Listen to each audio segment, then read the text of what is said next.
नमस्कार। शिव एस्ट्रोलॉजर में आपका स्वागत है।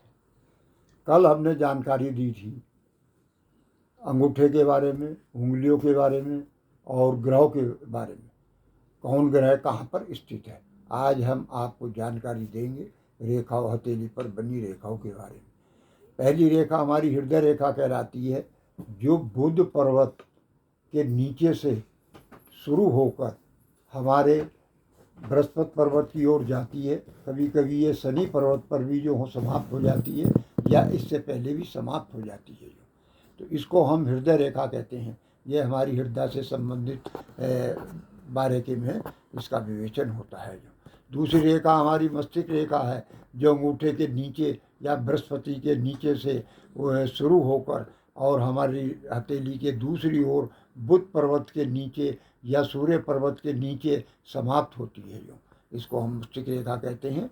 इसी के साथ में हमारी जीवन रेखा है, जो इसके बराबर मस्तिष्क रेखा से निकलकर या मस्तिष्क रेखा के बराबर से निकलकर ये हमारी मणिपथ की तरफ जाती है, जो शुक्र पर्वत को घेरती हुई मणि पर्वत पर जाकर समाप्त होती है। इसको हमारी जीवन रेखा कहते हैं। इसी प्रकार हमारे भाग्य रेखा होती है। भाग्य रेखा अर्थात जो रेखाएं हमारी शनि पर्वत पर समाप्त होती हैं, हथेली के किसी भाव से निकलकर शनि पर्वत पर समाप्त होती हैं, वो हमारी भाग्य रेखाएं कहलाती हैं। इसी प्रकार हमारी सूर्य रेखा है। सूर्य रेखा भी सूर्य पर्वत पर समाप्त होती हैं, हथेली के किसी भी भाग से निकलकर सूर्य पर्वत पर समाप्त होती है। ये कभी कभी जीवन रेखा से निकलकर या मणिपथ की तरफ से भी निकलती हुई दिखलाई पड़ती हैं। इसी प्रकार हमारे इच्छाएं रेखा होती हैं। इच्छाएं रेखाएं हमारी बृहस्पति पर करीब पैरेलल लाइन में या हमारी मस्तिष्क रेखा से ऊपर उठकर निकलती हैं। इनको हम इच्छाएं रेखा कहते हैं। दूसरे राहु रेखा होती हैं। राहु रेखा हमारे इस मंगल से, अंगूठे के नीचे वाले मंगल से निकलकर और जीवन रेखा को काटते हुए कभी कभी मस्तिष्क और हृदय रेखा को भी काट देते हैं। इनको हम बाधाई रेखा या राहु रेखा कहते हैं। इसी प्रकार हमारी विवाह रेखा है। विवाह रेखा हमारी बुध पर्वत से हृदय रेखा के पैरेलल होती हुई छोटी सी अंकित दिखलाई देती है। इसको हम विवाह रेखा कहते हैं।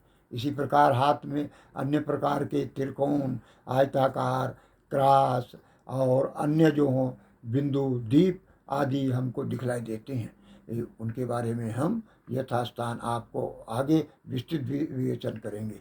इसी प्रकार हम एक बार पुनः आपको ग्रहों के बारे में एक बार और जानकारी देते हैं। ये हमारा शुक्र ग्रह है, जो अंगूठे के नीचे शुरू होता है। ये हमारा बृहस्पति ग्रह है, जो हमारी तर्जनी उंगली के नीचे है। ये हमारा शनि ग्रह है, जो हमारी मध्यमांग अंगुली के नीचे है। ये हमारा सूर्य ग्रह है, जो हमारी अनामिका उंगली के नीचे है। ये कनिष्ठा उंगली के नीचे हमारा बुध पर्वत है।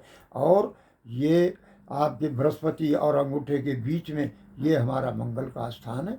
और ये हमारा चंद्र का स्थान इसको कहते हैं। राहु का स्थान ये है और केतु का स्थान ये है। मणिपथ के स्थान, मणिपथ रेखाओं का स्थान ये है, जो इस तरीके से यह निकलती हैं। दोस्तों धन्यवाद।